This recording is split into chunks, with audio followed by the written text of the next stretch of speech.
Bom, pessoal, boa noite agora já, né? Para quem chegou depois, esse é o projeto Pedagogias da Imagem, um cineclube aqui da Faculdade de Educação da UFRJ, um projeto de extensão que estimula essa relação entre cinema e pensamento, sempre com a colaboração de pesquisadores convidados, né, que compõem aqui com a sessão e estimulam aqui, né, reflexões após as sessões.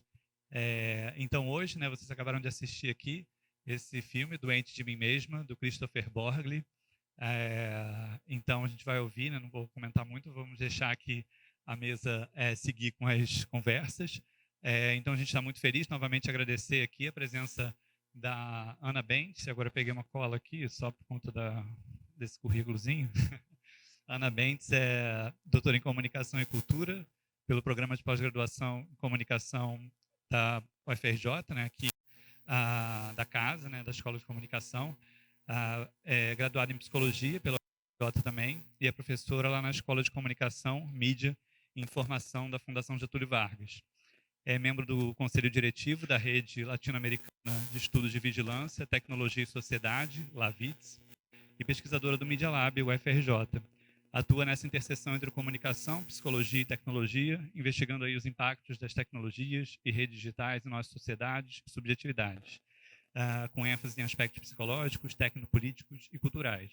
E é autora desse livro, que ainda não tenho, queria trazer também para pegar um autógrafo, mas assim, é autora do livro Quase um Tique, Economia da Atenção, Vigilância, Espetáculo e uma Rede Social.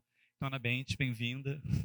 E o Murilo Galvão Amâncio Cruz, né, que está aqui também, agradecer enormemente essa troca aqui. Doutor em Saúde Coletiva pelo Instituto de Medicina Social da UFRJ, o IMS, e realizou estágio de pesquisa no Centre Georges Canguilhem, Université Paris Diderot, Paris 7. Integrou o grupo de pesquisa Medicamentos, Aspectos Sócio-Históricos e Epidemiológicos e é membro do grupo de pesquisa Deleuze, Guattari e Foucault, Elos e Ressonâncias. Atualmente é professor do curso de Psicologia da Estácio de Sá e servidor aqui da UFRJ, né, servidor técnico administrativo da Escola de Serviço Social, também aqui ao lado desse auditório aqui praticamente, né, a Escola de Serviço Social da UFRJ. Atuando, né, na ESS, UFRJ, né, e atuando principalmente com esses sistemas, né, medicalização, psiquiatrização, instituições socioeducativas, saúde mental, Jorge Canguilhem e circulação social das ideias. Então, assim, vou deixá-los com a palavra, né, assim, 20 minutos cada um, assim, né, a Rosana está aqui e eu também vamos dar essa coordenada no tempo, né, isso. Quando faltar 5 minutos, mas podem chegar. Obrigado aí novamente, valeu. Alfabética. Oi, pessoal, boa noite a todas e todos aqui presentes. É uma alegria estar aqui na UFRJ, que é, né, o lugar onde eu me formei durante muitos anos, né, e atuei também, né, nesse campo da pesquisa, como o Gabriel disse, né, fiz graduação, mestrado, doutorado aqui, então sempre voltar para esse campus é uma alegria, uma nostalgia, é uma emoção. Eu quero agradecer ao Gabriel, né, e a equipe dele pelo convite, por essa oportunidade de estar aqui discutindo com vocês nesse cineclube. Saudar essa iniciativa, porque né, em tempos de economia da atenção, a gente ter justamente um espaço, né, de uma atividade de extensão que hoje é tão, assim, sempre foi, mas é especialmente importante, né, dentro da universidade, e ter esse tempo, né, para olhar as imagens, para assistir os filmes, que é uma outra temporalidade, né? Em tempos de vídeos curtos e áudios acelerados, a gente sentar uma tarde aqui para assistir um filme e discuti-lo, né? Algo que eu imagino, né, que a gente faça hoje pouco, né? E que é uma iniciativa muito bacana. Então, parabenizar o Gabriel, a equipe dele, né, por esse projeto. Saudar também meu colega aqui de mesa, Murilo, prazer, quero te ouvir também. E, bom, eu vou então... O Gabriel já me apresentou. Eu vou falar assim, né, de alguns aspectos gerais e de questões que me suscitaram assim, né, durante esse filme, né, que ele é um filme assim um pouco estranho, né, assim, ele tem uma estranheza, um incômodo, muito, assim, muito forte, né? Assim, a gente vai assistindo ele, vai ficando cada vez mais incomodado com essa personagem, não só, né, o que ela faz, né, consigo mesma, mas todo esse gesto dela de mentir, né, assim, e ficar totalmente imersa nessa mentira e com medo da mentira vazar, né, enfim, da coisa tomar um outro rumo. Então, assim, eu quero falar um pouco de 2 incômodos, né, que eu tive assistindo esse filme e tentando puxar um pouco para as reflexões que eu tenho feito nas minhas pesquisas, né, e abrir um pouco esse diálogo também aqui com vocês e depois, na hora da conversa, a gente poder aprofundar. Eu vou só tirar meu casaco, eu começo a falar e fico com calor. Só um minutinho.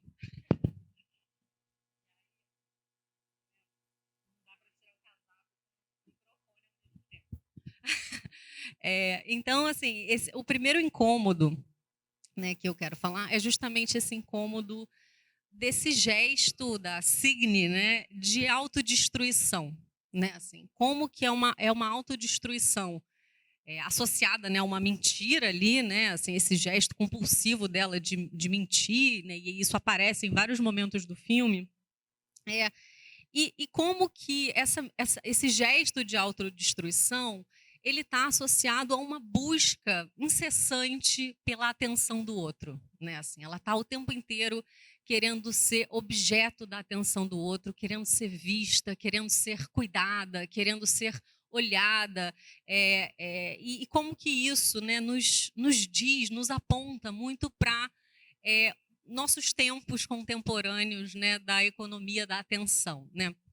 Para a gente ficar na mesma página, né, quando eu estou falando de economia da atenção, é um conceito, né, para descrever, em parte, fenômenos, né, fenômenos que a gente tem, há certo debate de quando que essa economia da atenção realmente começou, né? Alguns autores vão pensar ela desde, né, do século XIX, desde o início, né, do surgimento das mídias de massa, da publicidade, que a gente começa a ter, né, esses mercados da atenção, né? Ou seja, a atenção ela se torna um recurso econômico, né? Ela começa a ser vista e investida enquanto um recurso que é escasso, porque afinal de contas a gente não tem atenção, né, inesgotável, infinita. A nossa atenção ela é limitada inclusive, né, por limites biológicos nossos. E então, a gente, né, esse modo de investir a atenção enquanto um recurso que é escasso e que também é extremamente valioso, né, num mundo em que a quantidade de estímulos e informações demandam, né, cada vez mais a nossa atenção, disputam a nossa atenção, e ela ganha, né, hoje, no nosso mundo digital, uma outra escala, né, e uma escala não apenas quantitativa, né, assim, no sentido de que a gente não apenas tem mais e mais estímulos, né, estímulos cada vez mais rápidos, cada vez mais estimulantes, né, mais sensacionalistas, né, e tudo isso, mas ela está associada hoje, né, ao modo de funcionamento das plataformas digitais, né, das redes sociais, dos dispositivos, né, digitais que estão tão presentes nas nossas vidas. Porque essas empresas, né, elas precisam da nossa atenção para poder, né, fazer funcionar todo o modelo de negócios delas, que está associado, né, ao processo que a gente chama de datificação dos comportamentos, né? Que é isso? Datificar comportamentos é tornar experiências, comportamentos, comunicações, formas de se expressar dados, né? Ou seja, transformar experiências em dados, torná-las quantificáveis, metrificáveis, que vão ser reunidas, né, com uma série de outras informações para extrair padrões de comportamento, conhecimento e inteligência, seja de comportamentos, né, aspectos individuais, quanto aspectos coletivos de certos grupos, né? E isso é importante dentro do contexto né, das plataformas digitais, porque assim, né, a grande maioria dessas plataformas são plataformas de publicidade, né, e elas precisam, portanto, capturar nossa atenção para datificar nosso comportamento, criar, né, produzir inteligência algorítmica, né, sobre esse comportamento e assim nos recomendar conteúdos, assim nos mostrar cada vez mais publicidade, nos manter ali conectados, enganchados nessas plataformas, consumindo conteúdos. Estou falando tudo isso, né, porque esse contexto, né, da economia da atenção, a gente costuma falar, né, nessa lógica aí das plataformas, associar essa lógica das plataformas. Mas tem uma outra dimensão da economia da atenção que eu acho que é a que aparece um pouco mais no filme, porque estranhamente, né, e reassistindo hoje, né, eu fiquei constatando, né, o que eu já tinha percebido na primeira vez que eu assisti o filme, que é assim uma certa ausência, né, das redes sociais nesse filme. As plataformas elas não aparecem muito. Ela aparece na hora que ela vê, né, a questão do remédio, né, das pessoas, dos efeitos, né, no corpo das pessoas, da doença que se manifesta através, né, do uso desses remédios, mas depois as mídias sociais mesmo elas não aparecem. Mas tem um outro aspecto, né, da economia da atenção que não é só, né, esse do modelo de negócios das plataformas, né? Tem um outro aspecto que é uma troca intersubjetiva de atenção, né? Assim, hoje, nesse mundo, né, digital, onde as pessoas compartilham aspectos das suas vidas, onde, né, nossos modos de comunicação, de sociabilidade são mediados, né, por essas tecnologias, a gente vive né, numa subjetividade que precisa ser objeto da atenção do outro, né? Quer compartilhar a sua vida, quer compartilhar aspectos, né, da sua intimidade, né? Quer compartilhar a vida dos seus filhos, né? Quer compartilhar né, a sua vida enquanto casal, né? Então, tá em busca, né, de seguidores, de likes, de comentários, de engajamento, né? Então essa é uma dimensão da economia da atenção que claro, está sendo mediada também aí por essas plataformas, mas ela nos afeta, né, enquanto indivíduos, né, e enquanto a nossa relação entre indivíduos. Eu acho que isso é um aspecto que está muito claro no filme, assim, embora as plataformas sejam um personagem, né, ausente, né, desse filme, mas como que essa personagem, a Signe, ela é né, assim, ela percorre, né, toda a trajetória dela no filme em busca de atenção, é em busca de ser objeto da atenção das outras pessoas, né? Ela nos bota diante, né, dessa, assim, escancara para a gente, né, essa subjetividade que depende do olhar do outro, né, para existir, né, para se tornar, para se sentir aceita, para se sentir olhada, cuidada, né? Então acho que isso é uma coisa que fica muito claro, né, no filme. E como que, né, ela faz isso a partir de um gesto um pouco estranho, né? Porque nessa economia da atenção que a gente acompanha hoje nas redes sociais, né, a gente vê, né, toda a lógica dos influenciadores digitais, por exemplo, né, eles competem, disputam, concorrem pela atenção das pessoas, mas numa lógica de um corpo sempre mostrando um corpo, uma vida bonita, feliz, legal, né? Assim, normalmente é isso. Claro que, né, entre uma coisa e outra, eventualmente tem lá uma pitadinha de realidade, né? A pessoa às vezes aparece lá descabelada, aparece contando um problema, né? Para mostrar que ela é autêntica, né? Mas a Signe, né, ela busca ela tem uma busca por uma autenticidade, né? Que é uma autenticidade totalmente criada, forjada por ela, né, artificial, né, que ela está em busca de algo que seja singular dela, mas ela faz isso através, né, da criação de uma doença que não existe, né, que ela não tem previamente, né, que ela cria essa doença. E é um pouco, eu acho assim, nesse sentido, um gesto interessante, né, do filme, de mostrar para a gente que até, até que ponto as pessoas vão na busca pela atenção do outro, né? Assim, um pouco que limites que ela ultrapassa, né, pela atenção do outro, né? Então ela não está, né, nessa lógica de mostrar, né, a sua vida, corpos, né? Porque nas redes sociais a gente vê isso, né? Corpos magros, né? Dietas, né? Uma lógica de conteúdos fitness e tudo isso, e ela, né, tá indo, né, um pouco a contracorrente, né, e mostra, né, uma autodestruição desse corpo, dessa imagem, né.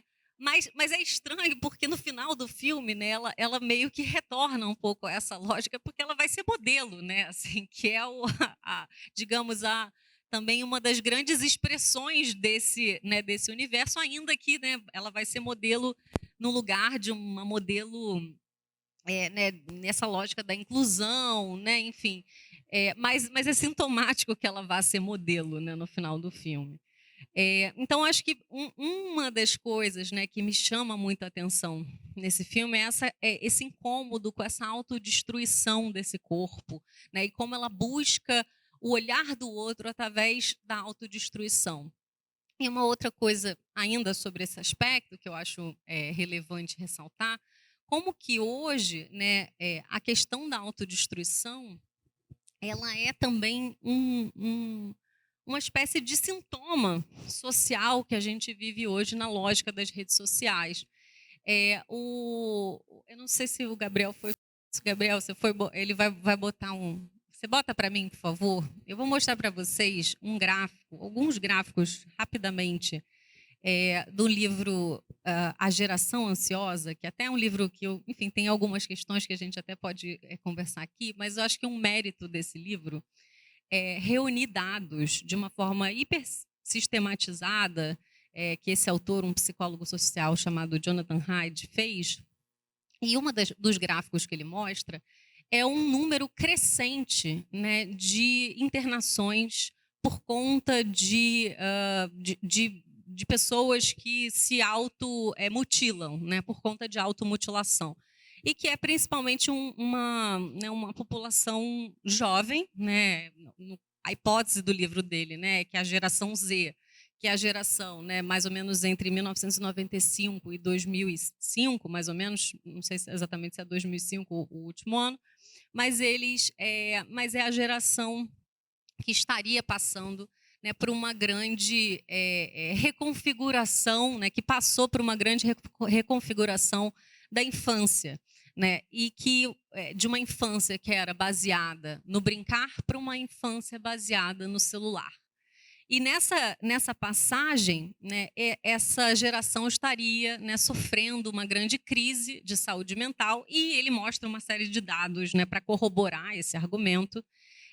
E a gente pode discutir, enfim, esses dados e o papel da tecnologia nisso, porque a hipótese dele é que a principal causadora, né, disso tudo é a tecnologia na presença da vida dessas crianças. E uma das, assim, digamos, dos sintomas disso é essa automutilação, que é uma coisa que a Signe faz aqui, né? Assim, esse gesto dela, né, de autodestruição, né, através tanto do uso dos remédios, que a gente não sabe muito bem para que é esse remédio, né? Assim, dá para ver que ela fica meio dopada, né? Ela fica um pouco viciada nesse remédio, mas ela está usando principalmente para causar, né, aquelas feridas, né, aquela doença. E como que, assim, me faz pensar, né, nesse contexto, né, de aumento de casos, né, de internação por automutilação, como de alguma maneira, né, esses jovens talvez também estejam num gesto parecido de busca de atenção também, né, assim, ao se auto mutilar, assim, tem quase que uma busca por socorro, né, assim, um grito de socorro, né, assim, eu não consigo lidar com o meu sofrimento, então eu preciso de alguma maneira me ferir, né, lidar com isso na superfície do meu próprio corpo, né. E é um pouco mais para baixo, se você puder. Isso, um pouquinho mais, um pouquinho mais. Eu acho que é o segundo ou o terceiro. Deixa eu. Não, calma aí, só para cima, por favor. Não, não, não, para baixo, para baixo. Se você puder botar, Gabriel, bota na busca self-harm, que eu acho que aí vai aparecer rápido os gráficos. Mas, enfim, ele tem um site separado onde ele deixa todos os dados, né, que ele coletou e que ele sistematizou no livro, e é bem interessante esse contato com esses dados. Mas, enfim, eu acho que tem algo aí, né, que é uma espécie, um paralelo, assim, que a gente pode pensar em relação ao gesto da Signe, né? E aí, olha, esses daí são os dados, né, e uma marca, né, que ele vai falar que é a partir de 2010 que a gente tem esse aumento significativo de casos de internação, né, de registro na emergência, e principalmente atingindo mulheres, né, meninas, né, no caso aqui de idades entre 10 e 14 anos. Então, assim, de fato, os gráficos do livro dele é algo que chama bastante atenção, né?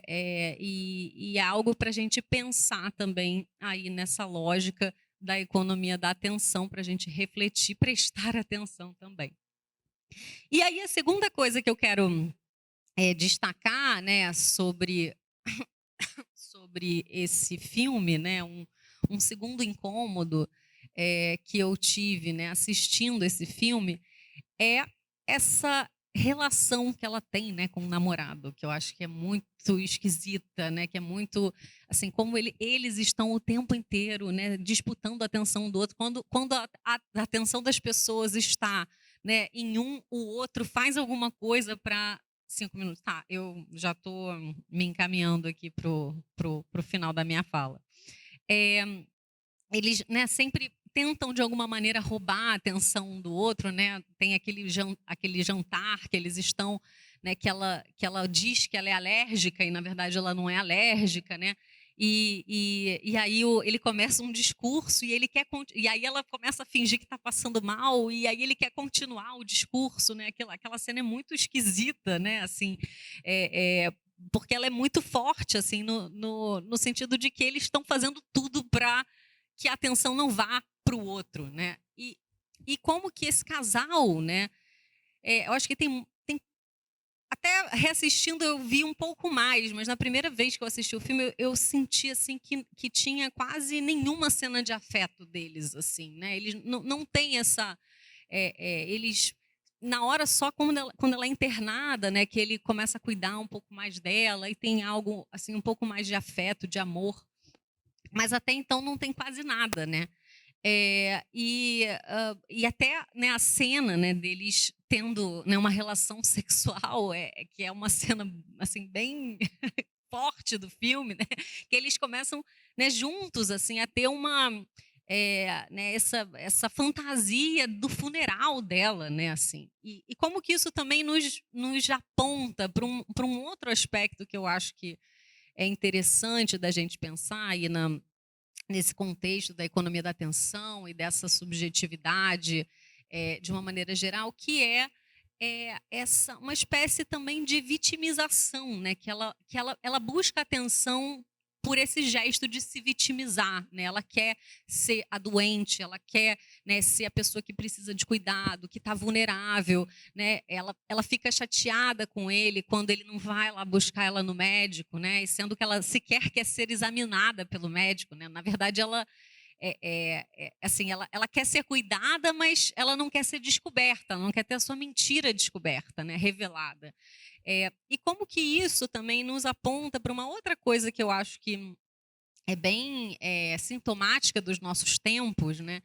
Que é a gente vive, né, num contexto, né, de uma subjetividade neoliberal, né, que acaba responsabilizando muito os indivíduos, né, pelo seu sucesso, pelo seu fracasso, né? Nós somos tão livres quanto responsáveis, né, pela busca do nosso sucesso, né? A lógica da meritocracia, né, é uma lógica que né, você você só depende de você, né? Só depende do seu esforço. Você não chega lá se você não conseguir.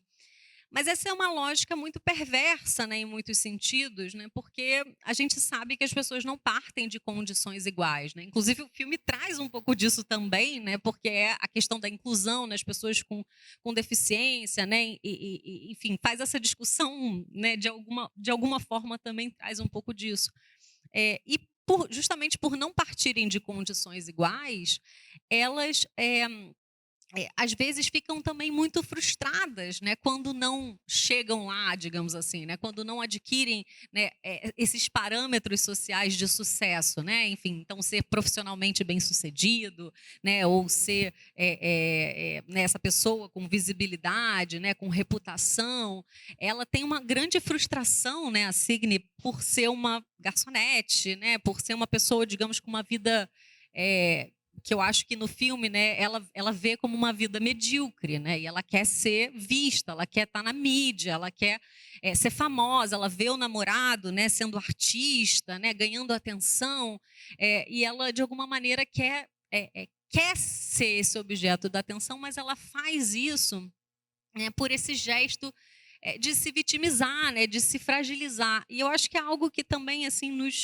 assim, pelo menos me faz pensar bastante, é como que diante dessa pressão, né, por sermos responsáveis, né, pelo nosso sucesso ou pelo nosso fracasso, e justamente, né, por essa dificuldade, né, que né, realmente, né, você alcançar esses parâmetros que são parâmetros muitas vezes inalcançáveis, né, de corpos inalcançáveis, né, de uma visibilidade muito pouco alcançável, né, um sucesso que pouquíssimas pessoas, né, chegam nesses parâmetros e que se tornam parâmetros, né, sociais, né, justamente de sucesso, tem um pouco essa ideia de se você não, a frustração de lidar com você ser responsável por isso, né, você acaba querendo, né, adquirir o olhar do outro justamente por essa posição da vítima. Né? Enfim, eu acho que isso é algo um pouco para a gente pensar, assim, porque na hora que você faz isso, você se desresponsabiliza também de alguma maneira, né? Numa posição um pouco subjetiva, no sentido de que, né, na hora que ela diz a culpa é da minha doença, né? E isso a gente faz em muitos sentidos quando a gente fala de saúde mental, de subjetividade, né? Eventualmente a gente tem muito essa discussão. Você acaba, né, a culpa de uma doença do meu cérebro, um problema fisiológico que eu tenho, então eu preciso tomar remédio, né, e você acaba um pouco se isentando, né, de pensar também qual é a sua responsabilidade aí nesse tipo de sofrimento, né, porque há um sofrimento, né, dela, uma solidão, né, que é muito visível e que ela lida muito mal com esse sofrimento, né? Ela lida, né, justamente mentindo, se autodestruindo, se vitimizando, né, para conseguir, né, esse olhar do outro. E aí, realmente, para concluir, eu acho que assim uma reflexão, né, que fica para mim, né, desse filme é justamente assim pensar, né, até que ponto, né, a gente quer ir, né, ou a gente está disposto a ir para ser objeto da atenção do outro, né? Quanto vale também a gente querer, né, ser tanto esse objeto da atenção do outro. Então essa é uma reflexão que eu acho importante da gente fazer nesse contexto e que eu acho que o filme traz bem aí para a gente de diferentes maneiras. Muito obrigada. Em primeiro lugar, então, queria agradecer também ao convite, principalmente em nome do Gabriel, mas de toda a equipe do Cineclube, Pedagogias de Imagem. É um projeto que eu não conhecia, achei muito interessante. Adoro cinema e acredito muito na potencialidade dele de trazer reflexões para a gente, né? Eu sou psicólogo, tenho um percurso na saúde coletiva, na saúde mental, na filosofia, e aí por isso fui convidado então aqui a trazer algumas reflexões em torno da medicalização, da saúde mental a partir desse filme que a gente viu agora há pouco. E eu confesso que eu não conhecia esse filme, e foi um pouco desafiador estruturar algumas ideias. Não porque o filme não traga, né, muitas coisas para a gente pensar, acho que traz muito, mas, na verdade, porque eu acho que ele desafia um pouco as fronteiras do que, teoricamente ou conceitualmente, a gente trata no campo da saúde mental, da medicalização, etc. Então, minha dificuldade foi nisso, né? O filme desafia essas fronteiras que a gente está mais acostumado na academia, de certa forma. E como que ele faz isso, né? Primeiro, então, falar um pouquinho do conceito de medicalização bem rápido, né? Teoricamente, a gente trata a medicalização como um processo, bem resumidamente vou falar, mas um processo de transformação de uma questão não médica em um problema médico, né? Uma questão social, por exemplo. E não é isso que o filme faz. Não tem um saber-poder médico ali transformando algo em doença, né? No caso. Uma outra vertente da medicalização, que está mais próxima do conceito de medicamentalização, seria, então, essa transformação de uma questão não médica em uma questão médica, mas que tem como recurso terapêutico o uso, geralmente excessivo, de medicação. E aí também não é isso que o filme traz, porque, na verdade, não tem saber-poder médico que induz, né, esse uso. Eu esqueci de nometrar, senão eu vou perder o tempo. Também não é isso que o filme faz, porque ele, na verdade, a personagem, né, ela tem uma livre e espontânea vontade, sem relação nenhuma com a indústria farmacêutica, sem relação nenhuma com o poder saber médico. Inclusive, quando ela tem relação com o saber médico, ela fala, vamos só conversar, não quero saber o que você tem a dizer, não. E aí então ela faz uso deliberado de um medicamento que ela já sabe qual é o efeito e o que ela quer, um sintoma aparente, visível, que a diferenciasse enquanto sujeito, né? É isso que ela quer, ser diferente do outro, chamar a atenção do outro, como a Ana estava trazendo, né? E assim ela ia buscar então seu objetivo, que seria ser reconhecida pelo outro. E me parece que é essa demanda por reconhecimento que é um dos pontos de reflexão, né? Um dos pontos principais assim que o filme traz, a reflexão. Então eu queria fugir aí agora, né, vou começar propriamente dito, mas fugindo de uma análise que eu acho que seria um pouco mais óbvio, mais fácil talvez, porque a própria sinopse do filme traz isso, né? Que é uma ideia de psicopatologia, ou né, é uma psicopatologização da personagem principal, né? Assim como uma narcisista que quer chamar atenção, etc. Não vou por esse caminho, né? Queria fugir dessa categoria e fugir então das categorias de transtorno mental, que é uma categoria importante, né, no contemporâneo, na psiquiatria, mas ela não, para mim, não me ajuda a categoria de transtorno mental pensar algumas questões que o filme me produz, né, de pensamento. Então eu queria me aproximar de um outro campo que para mim melhor dialoga com uma perspectiva sociológica ou antropológica, que seria a categoria de sofrimento psíquico. Mais especificamente, né, o sofrimento psíquico que advém ou, na verdade, se exacerba em uma sociedade da informação, do espetáculo, da atenção, da exposição, que a Ana também estava trazendo um pouco, né? Então, se for para falar de algum diagnóstico, eu faria mais um diagnóstico do social do que um diagnóstico propriamente da personagem, né? Assim. Mas isso tudo não exclui uma ideia de transtorno mental, de doença mental, desde que a gente tenha uma concepção de doença mental ou de transtorno mental que leve em conta o aspecto histórico, social, imerso em questões de valores simbólicos, culturais, e que está inscrito em um corpo que não é um corpo biológico, mas um corpo, né, de novo, histórico, simbólico, cultural. Mas, de maneira geral, não é isso que a psiquiatria faz, né? Assim, o DSM, que é o Manual de Diagnóstico de Transtornos Mentais, não está preocupado com a história do sujeito, com os valores, com os símbolos, mas com uma classificação que não faz muito sentido aqui para o que eu estou propondo, né? Da gente pensar. Mas, por exemplo, né, assim, só para ter uma ideia, no DSM-5, quando foi feito, em 2013, eles queriam classificar o luto como uma questão patológica se ele durasse mais do que 15 dias. Então, se alguém vivesse um luto por mais de 15 dias, isso seria patológico, seria um transtorno mental. Na época não passou, gerou uma repercussão, mas em 2023 fizeram um texto revisado do DSM, e aí se incluiu o luto patológico, mas estenderam de 15 dias para um ano, pelo menos. mas ainda assim, né, é algo que tira a história. Então, sei lá, se a minha mãe morreu, se meu filho morreu, ou se um vizinho morreu, né, assim, 1 ano é o limite, independente da pessoa, né? Tira então o aspecto, enfim. Esse é só um panorama do que a psiquiatria de modo geral faz e não é, então, por isso estou me afastando dessa ideia de transtorno para pensar mais um outro caminho, que seria levando em conta o campo da subjetividade, né?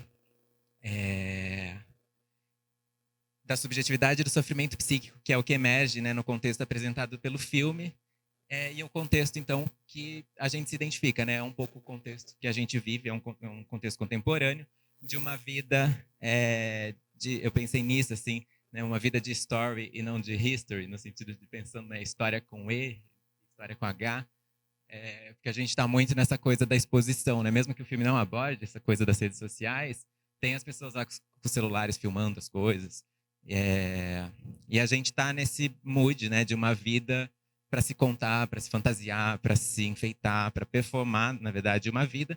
E isso depende da aprovação do outro, né? Tá sempre relacionado ao outro. Então, o outro que vai dar um like, o outro que vai curtir minhas coisas, vai responder.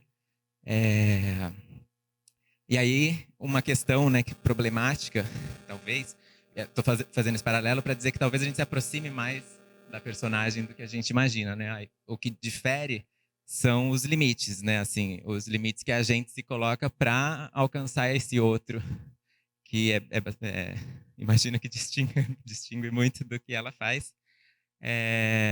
Enfim, e para mim isso está muito relacionado a uma questão, a Ana tocou de certa forma nisso, e que eu vou trazer mais adiante, que é a questão do desamparo. Eu acho que, para mim, tudo do começo ao fim do filme, o que a gente vê é um desamparo da personagem principal. E aí, agora, revendo, no começo eu achava que era da personagem principal só, mas agora, revendo o filme, eu vi que são vários personagens em torno desse desamparo. O namorado dela, o amigo dela que vende as drogas para ela também vive uma situação de desamparo. A mãe dela vive uma situação de desamparo. O pai dela vive uma situação de desamparo. Então, isso aparece em muitos personagens, não diria todos, mas em muitos. Mas eu já volto nessa questão do desamparo, né? Mas estou trazendo isso para dizer que então eu não estou aqui tentando julgar a personagem principal, né? Ou levar em conta uma psicopatologia nela. E aí talvez eu faça um movimento que é o que ela espera de nós, que é reconhecer ela, de alguma forma acolher o sofrimento dela no sentido de que ele é um produto da nossa sociedade, da nossa organização social, né, de certa forma.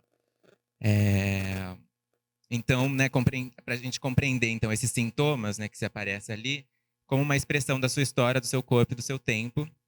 E aí vem um ponto especial, né, que é a questão da subjetividade. Porque, assim, de certo modo, né, assim, à distância eles parecem um casal normal.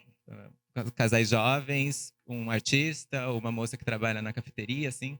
No começo, até roubar um vinho do restaurante não é algo tão fora do normal assim, sei lá. Mas aí, dentro de cada um, parece que tem um caos, né? Assim, uma questão bem caótica e complexa e que está vinculado, de certa forma, aos processos de subjetivação, né? Os processos singulares, então, que cada um vive o processo de subjetivação. E aí, para pensar esse processo, né, tem um artigo que eu gosto muito, chama Para que serve uma subjetividade?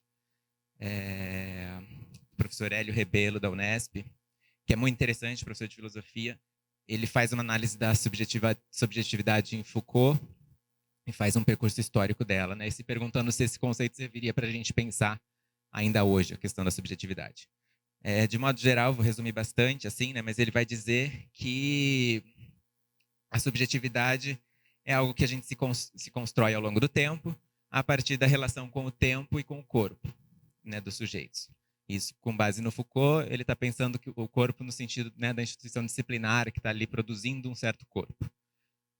Por meio de tecnologia, por meio de práticas, discursos e tecnologias de poder saber. E aí, nesse contexto, a questão da subjetividade acho que já foge da ideia de uma categoria nosológica da psiquiatria, né? Porque se a subjetividade é construída na relação, na história e no tempo, não cabe a um indivíduo fechado, ele vai estar sempre em relação. Essa subjetividade vai ser construída em relação.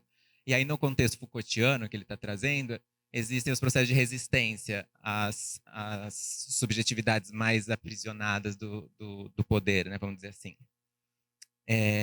Mas a principal tese, então, é que desnaturalizar a subjetividade, né, como ela se constrói historicamente. E aí o autor se pergunta, mas será que, então, essa ideia de subjetividade a gente pode pensar hoje? Porque parece que essa é a questão do poder, né, e do saber, e aí o filme é interessante pensar nisso, porque é isso, não tem saber poder médico no filme, né, produzindo essa subjetividade da personagem. E é isso que o autor também se questiona nesse artigo, de que talvez não, esse conceito de subjetividade né, do Foucault, que pensou lá o sujeito moderno, não sirva mais para hoje, porque a gente perdeu um pouco a identidade, e aí o campo das redes sociais tem muito a ver com isso, né? Assim, o controle sobre o corpo, né, que é um pouco essa ideia, né, do Foucault, se dá hoje pelas big datas, né, de certa forma. É um outro tipo de controle, não tem mais aquele controle específico, né, disciplinar voltado ao corpo dócil ou alguma coisa específica nesse sentido. Mas então, uma dissolução do sujeito, de certa forma, e aí a captura de várias diferenças de cada um, que vai se identificando com 1000 coisas o tempo todo para tentar o reconhecimento do outro, para tentar ser visto pelo outro, para tentar ter algum sentido na vida, né? Também fica essa sensação, assim, no filme, agora revendo, que além do desamparo, a principal questão dela era ter um sentido na vida, né? De certa forma, essa era a busca dela. E parece que ela consegue, porque no final, eu não lembrava dessa cena final, assim, dela chorando e falando, eu amo viver. Tipo, no fim parece que ela teve um insight do tipo, caramba, consegui, achei meu lugar no mundo. Porque no fim ela conseguiu um espaço de acolhimento, né? Que foi aquele grupo que estava ali, né? Mas então é isso, né? Os processos de subjetivação tá hoje em dia, e aí é interessante porque esse artigo é de 2005, então não tinha esse boom das redes sociais ainda. Mas o autor já diz de um neonarcisismo que estaria surgindo, que tem mais a ver não com o narciso no espelho, né? Que é aquela coisa do indivíduo com ele mesmo se olhando, mas com o outro, com esse narcisismo que a gente se perdeu esse olhar para si e ganhou o olhar do outro. E aí o controle, então, também escapa ao sujeito. A gente não se sente controlado quando a gente está no Instagram vendo 1000 coisas passando o dedo e falando aqui, se a gente falar França agora, amanhã vai aparecer uma propaganda de viagem para a França. Mas a gente tá de boa, né? Assim, então a gente não sente, né, esse controle, ele escapa a gente.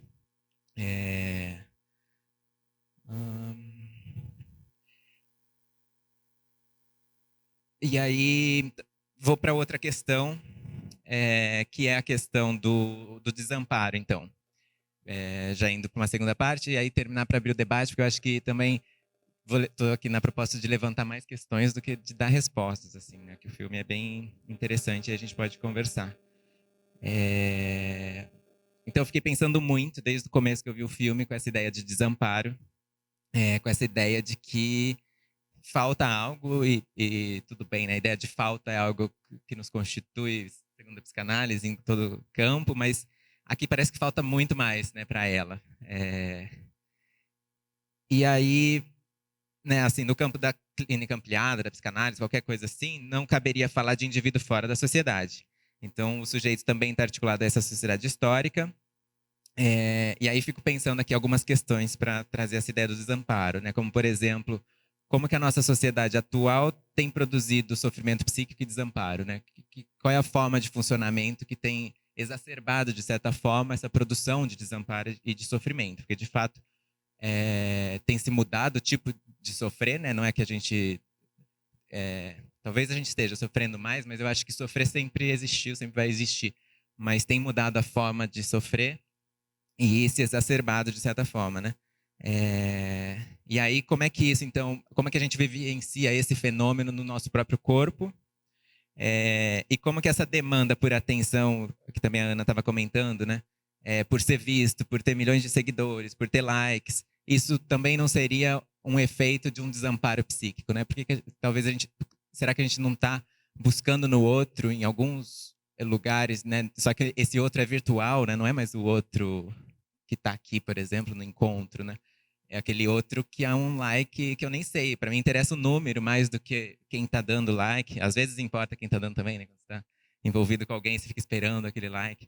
Mas enfim. E aí então vou para esse campo mais então da psicanálise para pensar uma ideia de um mal-estar contemporâneo. E vou trazer uma ideia, né, de uma releitura que o professor Joel Biermann, aqui da UFRJ, faz do mal-estar na civilização do Freud.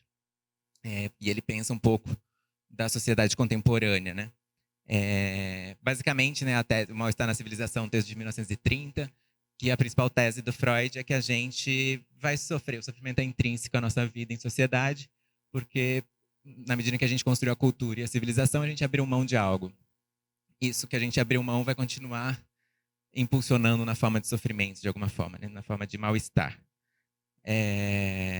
Porque a gente renuncia a desejos. Bem resumidamente, essa é a tese do Freud, né? O Joel Biermann vai atualizar essa questão do mal-estar num contemporâneo para trazer que hoje a gente não sofre mais só por uma renúncia pulsional, né? Mas que a nossa sociedade, da forma que ela foi organizada, e aí ele destaca alguns fatores: o neoliberalismo, a cultura do narcisismo, a supervalorização do consumo e a fragilização dos laços sociais, elas geraram então em nós novas formas de sofrimento, novas formas da gente viver esse sofrimento que o Freud já falava que a gente vivia, mas agora está então exacerbando, né? E um efeito disso, o Biermann vai chamar que é justamente um sentimento de vazio, que é, eu acho, o que a personagem sente e tenta o tempo todo preencher. E que agora, né, de novo, assim, para mim, eu fiquei feliz agora revendo, porque ela, para mim, preencheu nesse final. Não sei se estou sendo romântico, mas, enfim. Também tinha a ideia, né, anotei aqui, vendo agora o filme, essa ideia do pai orgulhoso, né, quando ela delira, ou então até na cena de sexo também isso aparece, do tipo, ela ficar perguntando, você vai cuidar de mim? Você está cuidando de mim? Tipo, porque era isso, né, era sobre esse desamparo, era sobre ser cuidada, era sobre, quando ela pergunta se o namorado tá orgulhoso dela, tipo, na maior loucura que ela fez, né, enfim, a questão, ela queria essa atenção de alguma forma. Então é isso, né? Assim, o Biermann vai trazer essa ideia de fragilização dos laços sociais, que o espaço público está se fragilizando, que a gente está se constituindo uma subjetividade narcísica, e esse narcísico aqui não é no campo do psicopatológico, mas é na forma de organização mesmo do sujeito, né, na sociedade, então uma questão social e não individual, e que está ligada às transformações sociais da contemporaneidade, né?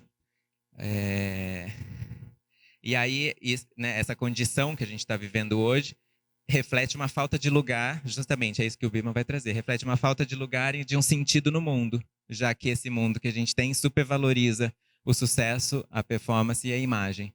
Então, quando a gente vê nas redes sociais, né, que está todo mundo incrível, todo mundo conseguindo tudo, todo mundo viajando a beça, todo mundo indo para a praia, e a gente, pô, por que só eu não? Por que eu não consigo isso? Isso reflete num sentimento de vazio, e de um sentimento de não comunidade, né? Assim, a gente não partilha do resto, já que está todo mundo vivendo num virtual, passando uma imagem que obviamente não é a real, mas isso afeta a nossa subjetividade, afeta a nossa produção de como a gente entendemos a nós mesmos e entendemos o outro, né? E aí, né, assim, fechando, eu fiquei pensando, né, que assim, esse texto, né, do Freud, do Mal-Estar na Civilização, ele traz, as pessoas leem ele muito como um pessimista, esse texto especificamente, e eu leio mais como realista, né, no sentido de que é isso, o sofrimento faz parte da nossa vida, independente do porquê existe esse sofrimento, e a gente pode discordar ou não da psicanálise, mas em alguma medida ele existe, né, a gente sabe que a gente sofre. E para ele, para o Freud, né, o sofrimento vem de 3 instâncias, principalmente, né, a fragilidade do corpo, biológico mesmo, que adoece, o meio externo, então a natureza que pode causar alguma catástrofe, ou o relacionamento entre as pessoas na sociedade. E ele vai dizer que esse terceiro é a maior causa de sofrimento para a gente, a relação que nós temos com as outras pessoas. E aí eu acho que isso também fica muito evidente no filme, né? É sobre todas as relações, aquela cena também do almoço com os amigos, né? Sei lá, as pessoas lá e que elas se dão conta, assim, do tipo, mano, não tem nada a ver com a gente, o que a gente está fazendo aqui? Vamos sair. Aí eles levantam e vão embora. Enfim, tem aí uma questão, né, e ela também querendo isso. Mas tem uma coisa interessante que o Freud fala aqui, né, e foi isso que eu, né, para terminar, fiquei pensando. O Freud diz que a gente não pode dispensar paliativos para lidar com o sofrimento. Então, que todo mundo constrói na sua subjetividade formas de lidar com esse mal-estar na civilização, seja estudando, seja fazendo aqui uma troca, um diálogo, seja nos relacionando com as pessoas amorosamente. Enfim, tem várias formas para o Freud, seja consumindo substâncias psicoativas, enfim. Tem várias formas que a gente tem de lidar com esse sofrimento. E aí o que eu fiquei pensando, né, com essa ideia, e com isso que eu queria terminar, é que parece que na sociedade contemporânea esses paliativos estão cada vez mais difíceis, né? Assim, a gente está cada vez, não que eles não existem, eles existem em milhares, mas assim, de alguma forma eles não estão dando conta, né, do nosso desamparo. E aí fico com essa questão, assim, né? Por que tá tão difícil encontrar paliativos para lidar com o sofrimento, né, na sociedade contemporânea? E eu acho que tem a ver com tudo que a Ana trouxe também e que eu trouxe, né, sobre esse funcionamento social em torno das redes sociais, da mídia, da exposição, né, dessa sociedade de espetáculo que a gente vive. Era isso. Aí eu espero que a gente possa trocar aí com algum diálogo. São mais questões do que respostas. Obrigado. Noite. Boa noite. Eu tenho uma pergunta para vocês que eu fiquei me perguntando sobre aquela instituição terapêutica que ela foi. O que vocês acham dela? Que eu peguei umas vibes assim meio negacionista, meio a verdade é o que os médicos estão errados. É isso aí, tipo, meio que confirmando os... Não sei, tipo, porque, assim, na minha experiência com terapia, geralmente a terapeuta vê, tipo, o que você tá fazendo de errado e que você pode mudar. Mas o deles pareceu uma coisa mais, assim, de conforto mesmo. Pelo que eu vi, assim, meio, tipo, abraçar uma árvore, ficar no chão, sei lá.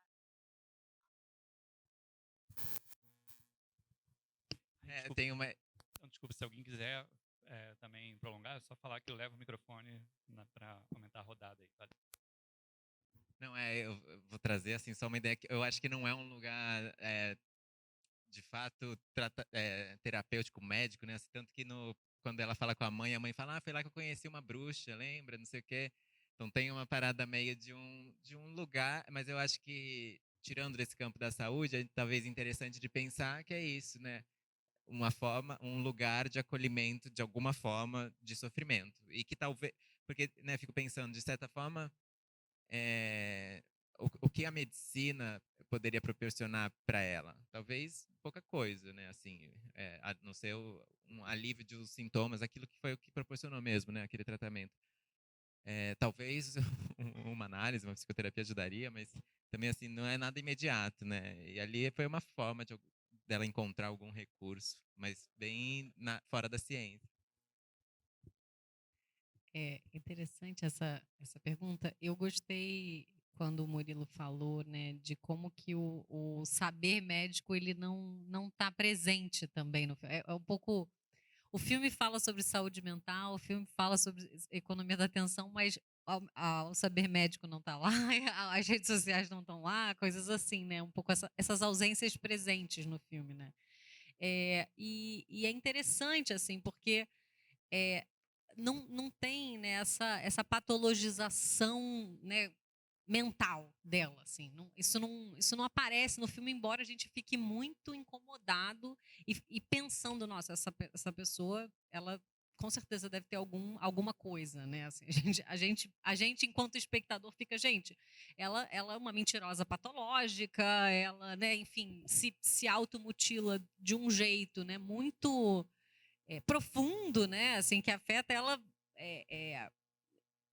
a vida dela de uma maneira indefinida, né? Assim, porque aí ela começa a vomitar, né? Ela começa a vomitar sangue e coisas do tipo. Então ela é muito inconsequente com a maneira como ela se autodestrói, né? Eu acho que é um pouco isso, assim. Ela não sabe que remédio é esse, no que vai dar.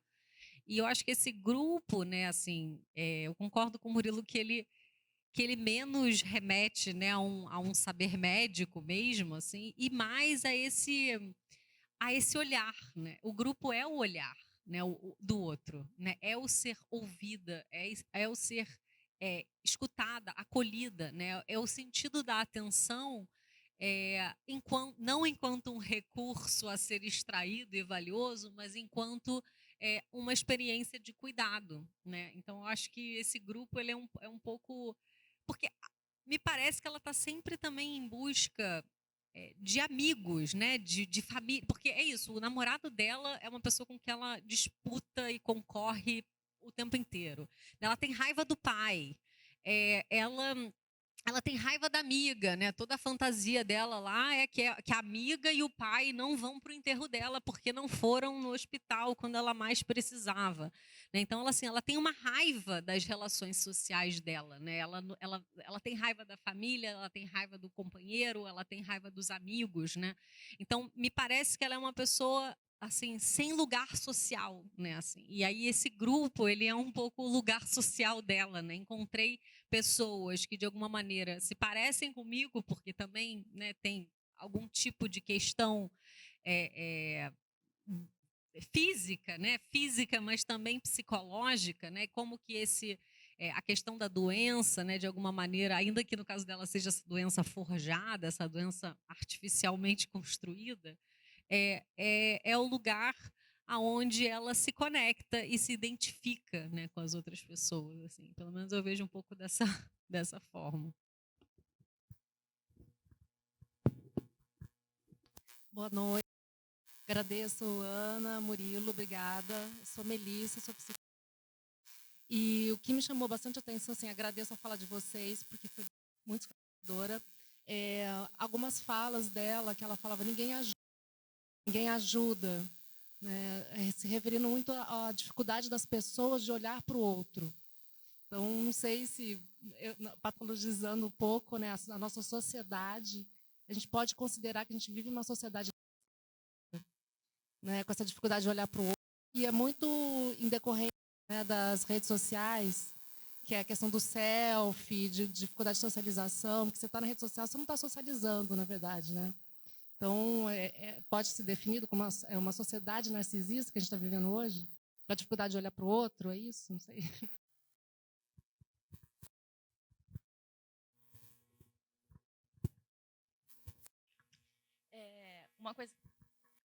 Uma coisa que me chamou muita atenção, e talvez acho que é um recorte também necessário ser feito, é que ela é a única pessoa que está ali fora de classe. Existe um recorte social da classe dela, que eu reparei no filme que tem alguns elementos, alguns signos que aparecem, como, por exemplo, em um ponto ela está com uma camiseta do Festival de Cannes, e em um outro ponto ela está com uma camiseta da Sorbonne. Só que ela é uma garçonete, e ela faz parte de um universo todo artístico ali.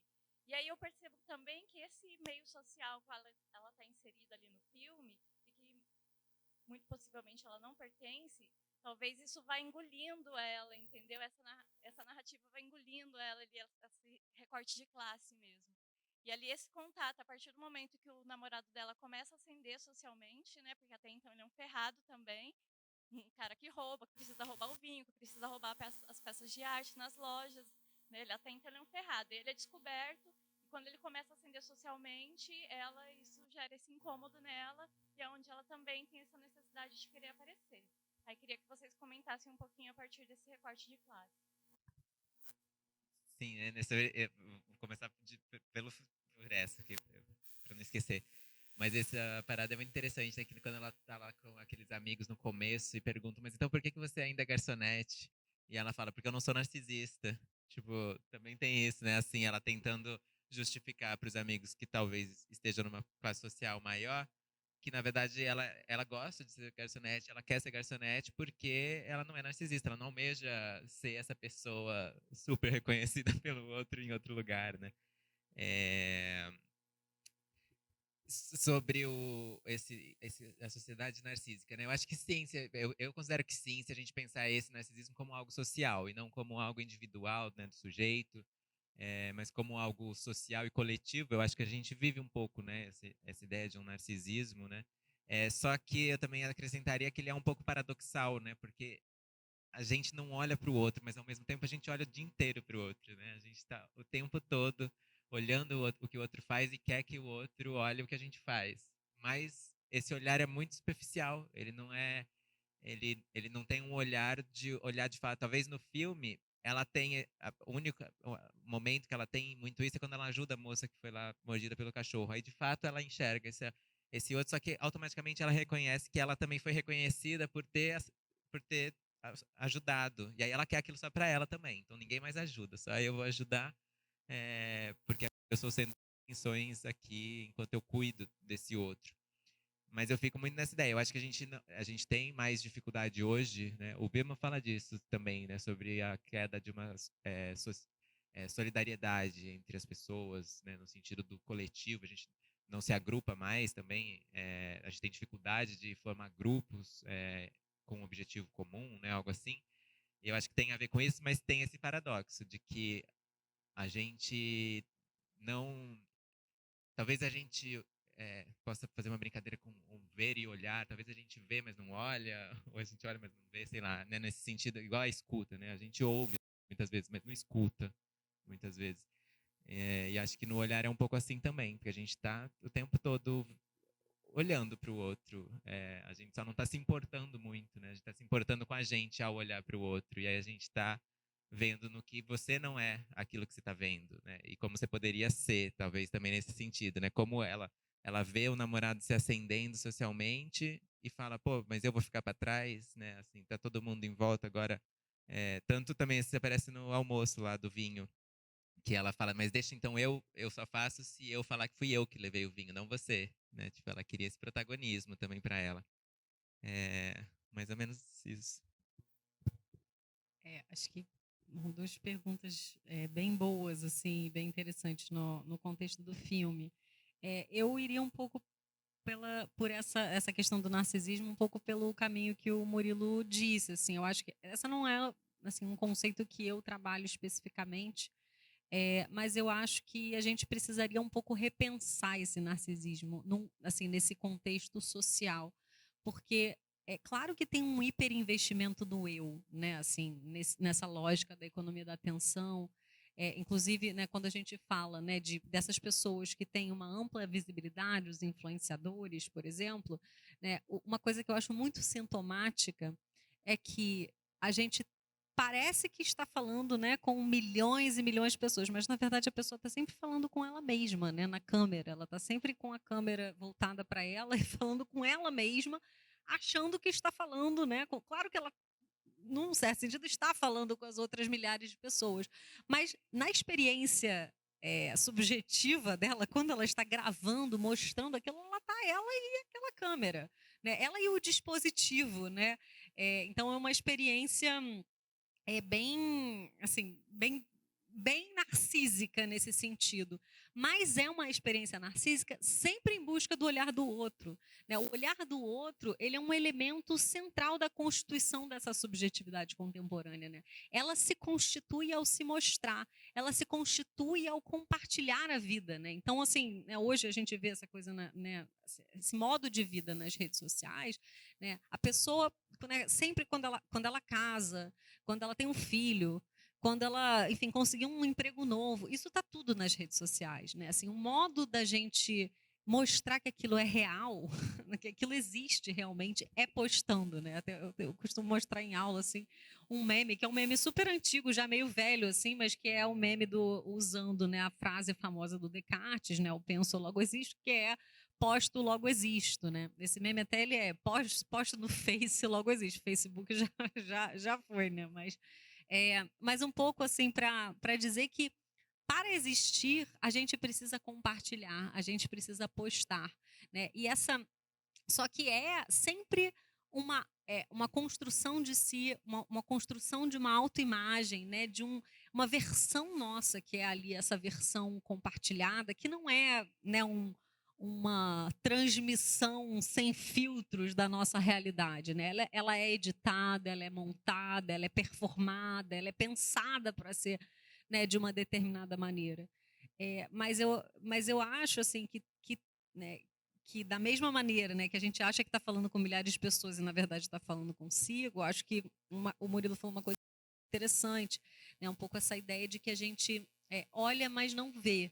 Né? Assim, aí a gente tem essa experiência na economia da atenção, isso é muito forte, né? De que a gente vê muito conteúdo o tempo inteiro. Né?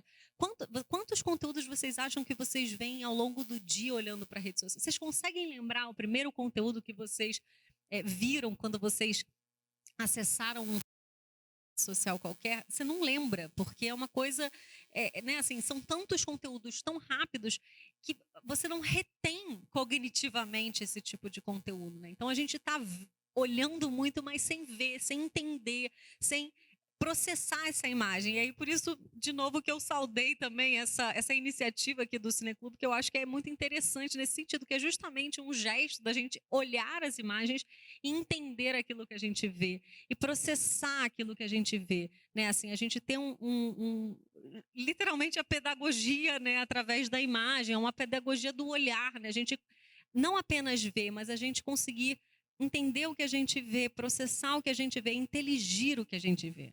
Então, acho que esse é um exercício muito importante diante de um mundo de excessos, de imagens, de estímulos. Né?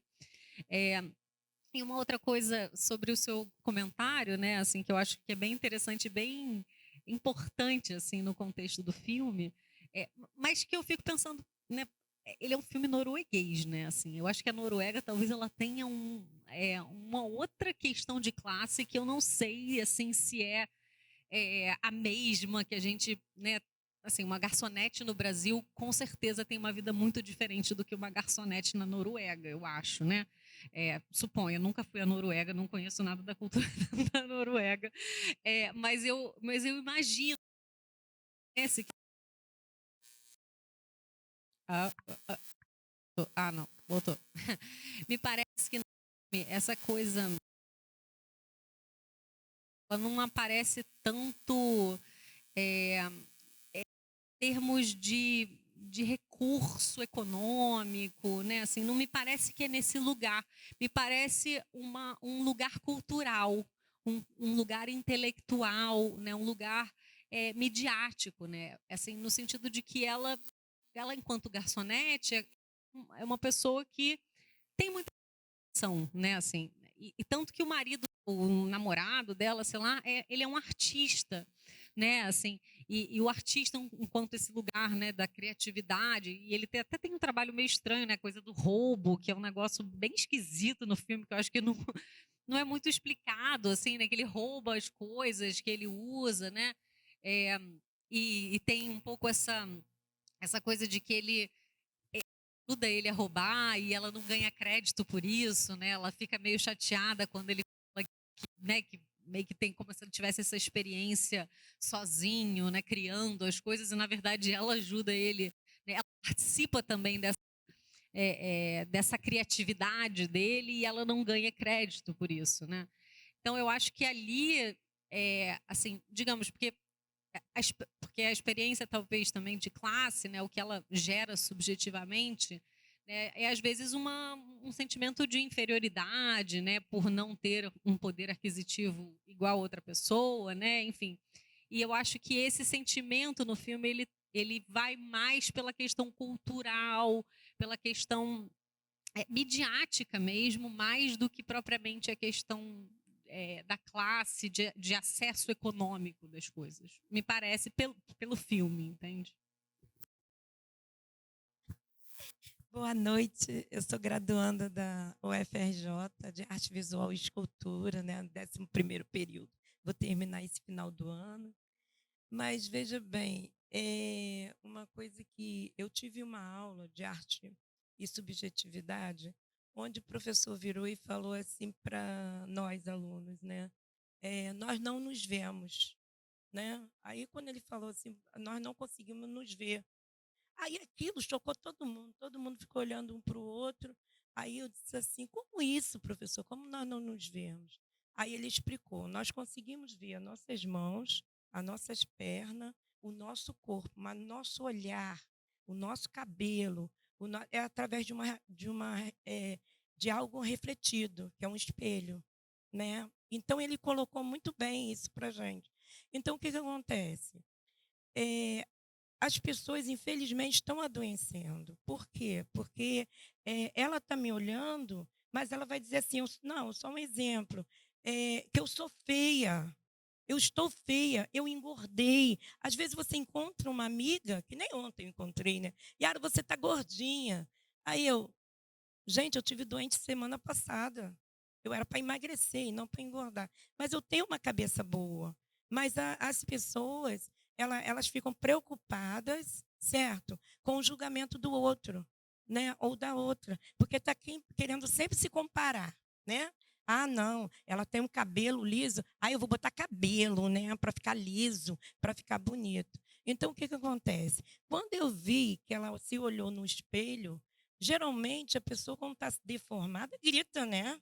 Fica apavorada, né, com a transformação, porque realmente. Mas ali é bom isso acontecer, porque muitas deficiências acontecem, e na hora da menina que não havia uma deficiência nas mãos, né?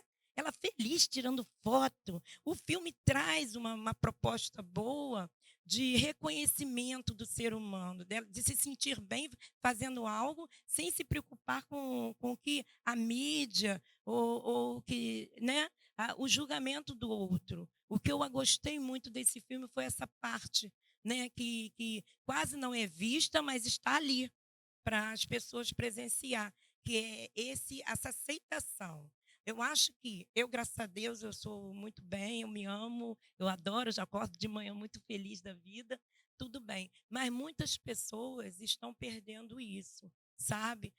O poder de se aceitar, de se olhar no espelho, de se tocar, de realmente se ver. Porque as pessoas não têm tempo. Acorda de manhã e vai trabalhar e vai. É um processo tão rápido no dia a dia da gente que a gente não tem tempo para isso. Você se maqueia sim, para outra ver, para os outros verem, mas não para si próprio. Se amar e gostar de si, de estar consciente e se ver realmente como eu, como essência, isso está faltando demais. Eu não sei se eu me coloquei bem. Isso eu acho que vocês entenderam, né? O que eu falei. Tá? Obrigada.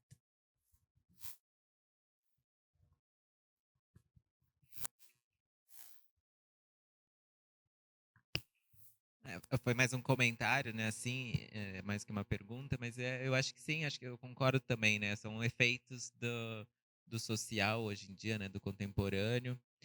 No caso do filme, acho que tem uma coisa com ela, especialmente, né? Uma coisa de satisfação, porque na verdade ela alcançou o objetivo dela, né? Quando ela se olha no espelho e fala, caramba, agora sim o outro vai me ver.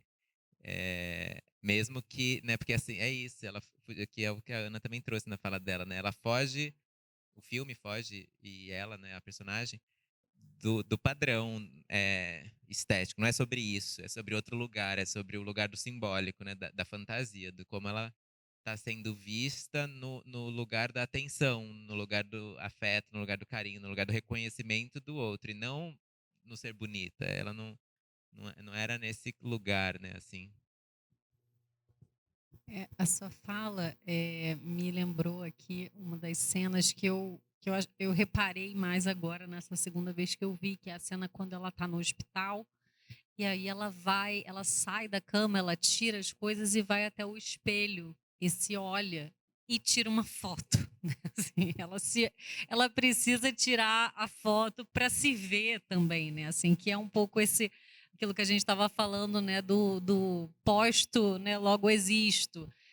Ali ela não posta porque a rede social não aparece, mas ela quase que precisa fazer esse registro, né, dela com o dispositivo celular para ela prestar atenção nela mesma, né? Assim, e eu acho que tem uma coisa realmente assim de que a questão dela talvez ela se veja mais justamente daquela maneira, né? Assim, ela consegue se olhar, ela consegue, né? Como eu tentei trazer um pouco na minha fala, né? Essa ideia de uma autenticidade que ela fabrica através dessa doença que ela produz nela mesma, né?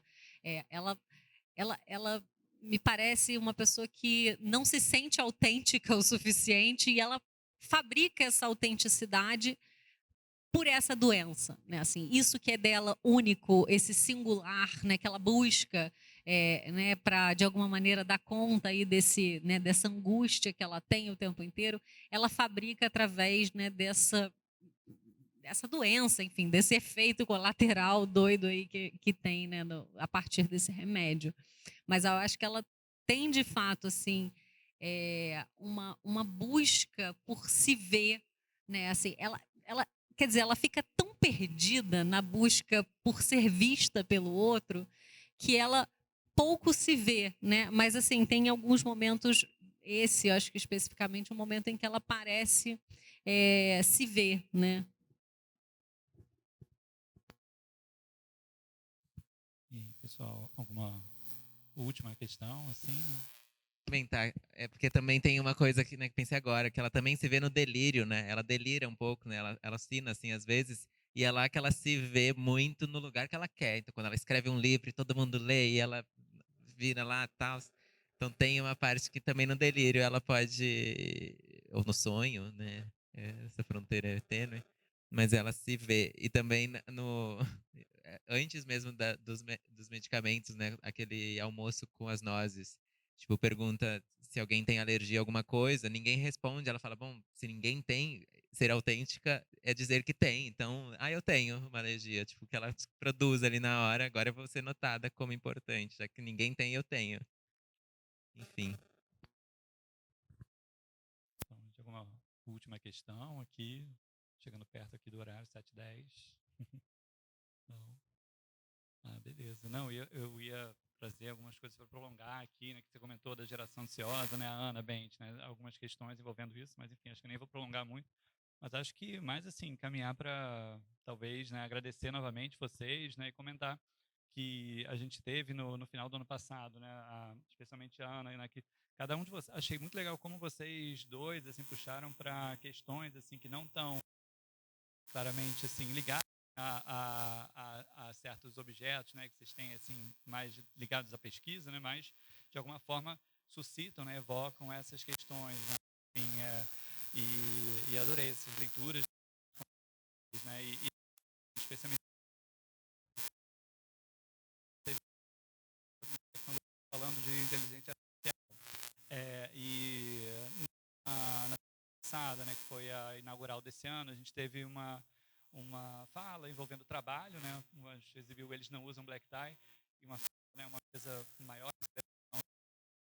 e muitos comentaram sobre a tecnologia, a precarização do trabalho a partir de tecnologias, enfim, e agora a Ana trouxe, né, e o Murilo também, essas questões ligadas à subjetividade, né, com a tecnologia, enfim, talvez trazendo uma questão possível, né, e depois a gente tenta terminar com esse astral mais alto, né, que essa foi a tônica da última fala, né, da mesa, né, trazer todo mundo falando de várias coisas, né, que são possivelmente, né, que poderiam deixar a gente para baixo, né, mas enfim, puxando para um final mais assim otimista, né, enfim, de que modo vocês, né, enfim, podem tratar da forma como acharem legal, né, veem essa profusão assim de especialmente ali, né, a geração ansiosa talvez seja um exemplo ali, né, mas como vocês veem esses profetas assim do tecno-apocalipse, não sei se me expresso bem, esses que falam que a tecnologia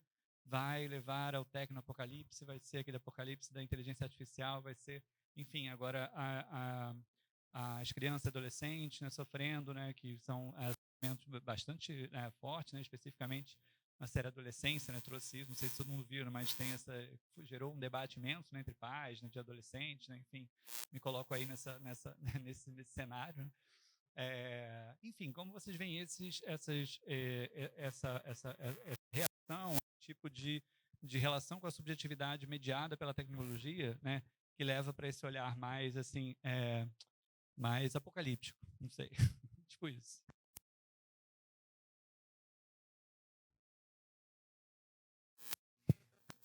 Eu sou mais pessimista com a vida, então eu não sei se eu vou ser bom para terminar, por isso vou deixar a Ana para final. Mas eu não sou pessimista. Eu não sou pessimista em relação à tecnologia necessariamente, né? A subjetividade da tecnologia, a produção de subjetividade na era da tecnologia, sei lá, algo nesse sentido. Não é sobre isso que eu sou mais pessimista, mas sobre a forma mesmo de organização social em torno disso, né? A forma né, de que a gente talvez tenha, mas tá, para ser um pouco otimista, eu penso que de alguma forma a gente vai ter que lidar com isso, né? Vamos supor, né, pensando, sei lá, voltando lá no Freud, nas histéricas, aquilo surgiu como um sintoma daquele tempo, né? Assim, uma repressão sexual enorme nas mulheres, e aí isso surge de alguma forma, se expressa no corpo e na subjetividade das pessoas. Muitos alguéms resolvem olhar para aquilo e pensar esse fenômeno histórico, social, médico e dar de alguma forma conta disso. Eu acho que isso vai acontecer. A gente talvez esteja num caminho desse processo, assim, de outras coisas, né? Não nada a ver com histeria, mas a gente está vivendo alguma coisa, assim, né? A forma que a gente vai ter aí uma primeira geração que nasceu com o celular na mão, não celular, né? Mas com um smartphone na mão, com um tablet na mão, com várias coisas.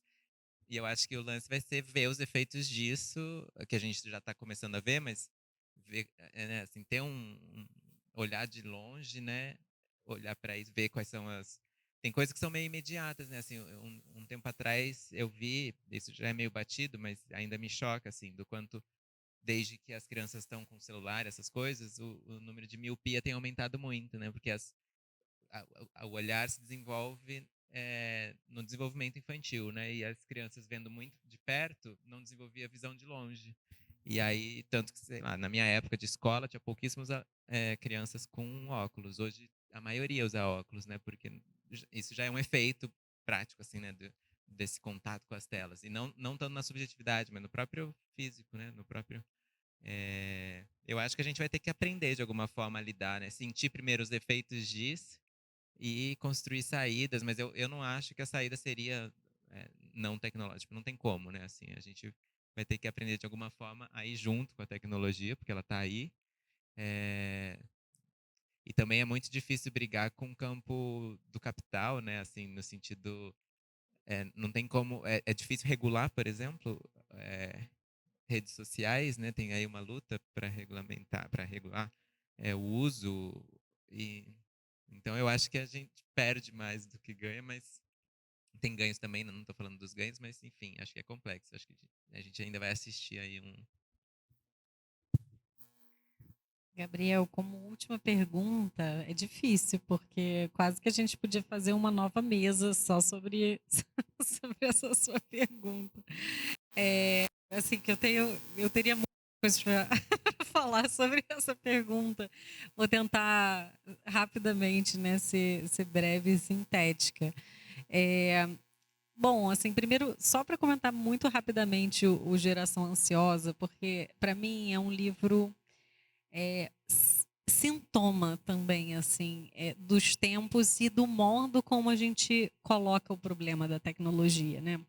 Não à toa ele ganha uma visibilidade, uma amplitude enorme, porque ele coloca o problema da maneira como as pessoas querem que a gente coloque esse problema. E nesse sentido eu tenho um incômodo com esse livro, assim, com o modo, um argumento e com um pouco esse diagnóstico que ele traz, que em parte, obviamente, né, hoje tem uma pesquisa que é sobre saúde mental e mídias sociais, mas com uma inquietação que obviamente vai, né, um pouco na linha, né, de pensar que, claro, a gente vive uma economia da atenção, que é uma lógica né, baseada no capital, né, mas de uma lógica extrativa dos nossos processos cognitivos, que explora vulnerabilidades psicológicas, emocionais nossas em prol, né, de um capitalismo, né, baseado na vigilância dos nossos comportamentos, né, na algoritmização da nossa vida e tudo isso.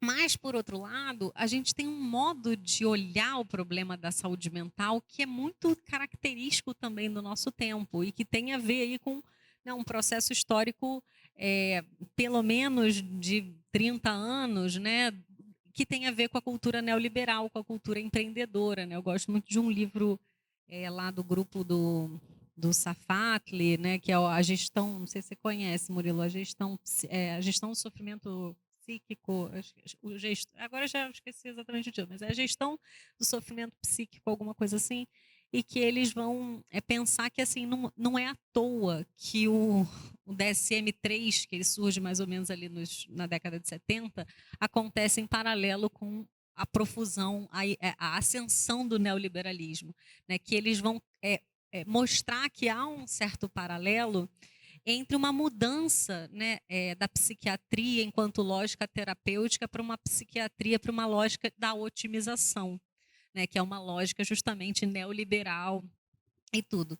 E que é o que eles vão dizer, é uma nova gramática do sofrimento psíquico. É um novo modo da gente olhar o problema. E hoje a gente vê, claro que isso aqui, esses dados aqui, e aí o que eu realmente acho que é um grande mérito desse livro, é esses dados, essa pesquisa que ele faz, é muito robusta e ele consegue sintetizar isso muito bem.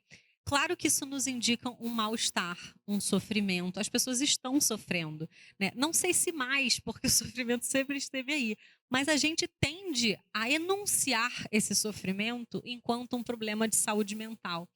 Isso tem a ver com esse contexto, né, da psiquiatria, mas que a gente precisa olhar também justamente para esse gesto de patologização da nossa vida cotidiana, de uma hipermedicalização de qualquer tipo, né, de problema. Nesse contexto neoliberal, a gente quer resolver problema fácil, né? A gente não tem tempo para ficar sofrendo, para ter luto, né? Assim, luto, pô, que mais de 15 dias para ter luto? Não pode. Você tem que toma um remedinho, né? Toma uma categoria diagnóstica aí para resolver, né? Porque eu ia até comentar isso, né? Eu lembro muito de um vídeo do Porta dos Fundos, que é até relativamente recente, chama TDAH, depois vocês assistem, aonde o Gregório do Vivier, ele chega no médico, e aí o médico fala, então, pode ficar tranquilo, você não tem TDAH. Aí ele, como assim não tenho? Como assim eu não tenho? Não, eu tenho que ter TDAH. Não, como é que eu vou dizer, como é que eu vou justificar que eu chego atrasado para pegar meu filho porque eu estava jogando videogame a tarde inteira? Como é que eu vou justificar? Enfim, né? Assim, é um pouco essa questão da responsabilização, um pouco que eu estava falando, assim, né? Da vitimização, né? Porque um certo efeito colateral de uma hiperpressão na nossa vida, né? De você ser uma pessoa de sucesso e que isso está no seu, né? na sua mão, né? Alcançar esse sucesso. Quando você não alcança, você se sente muito aquém, né? Você se sente inferiorizado e você sofre, você fica angustiado e eventualmente procura, né? Um profissional da saúde e que te dá um diagnóstico. Não, veja bem, o seu sofrimento é um transtorno biológico, né? Um transtorno que tem, né, uma marca, um marcador, você está com um problema, né, de substâncias químicas no seu cérebro que você vai tomar um remedinho aqui e vai resolver. Então, assim, quando a gente fala de... realmente para concluir, quando a gente fala de saúde mental hoje e redes sociais, acho que um certo perigo da abordagem do Haidt, do Geração Ansiosa, é um pouco estabelecer uma certa causalidade linear muito direta. E o problema da saúde mental, ele é um problema muito complexo, né? Assim, a gente precisa olhar para muitos fatores da cultura, da economia dessas plataformas, da cultura digital, né? Da sociedade, né? Enfim, questões políticas, tudo um contexto muito mais amplo para a gente realmente entender que mediação técnica é essa nas nossas subjetividades, nos nossos modos de sofrimento. Isso é um pouco o que eu estou investigando nesse momento, não tenho respostas ainda. É um pouco as perguntas que eu estou levantando. E eu acho que, assim, só para também realmente... Eu não vou fechar positivamente, eu acho que não vou conseguir fazer esse gesto de ser otimista, assim, mas talvez o meu otimismo seja na gente, talvez, recolocar o problema. Sabe, assim, a gente vive em tempos em que a gente tem problemas muito complexos, né? Questão climática, né? Enfim, questão da tecnologia. São problemas muito complexos e que a gente, às vezes, também quer resolvê-los muito apressadamente. E as coisas complexas não são resolvidas apressadamente. Elas realmente demandam mais reflexão, demandam abordagens que sejam... que abarquem essa complexidade, que consigam dar conta de nuances, de diferentes camadas da complexidade do problema. Isso não é fácil de ser construído. Isso é construído, né, assim, com esforço, com cooperação, né, coletivamente. Então, não vai surgir uma tecnologia que vai resolver todos os nossos problemas, não vai surgir uma lei que vai resolver todos os nossos problemas. A gente vai precisar sempre, né, de esforços coletivos, para resolver partes desses grandes problemas, né, e aos poucos, quem sabe, né, resolvê-los de maneira, né, um pouco mais efetiva. Né? Então, eu iria um pouco por aí. Não sei se terminei, eu tentei. Iria por esse caminho. Muito obrigada, viu? Não, maravilha.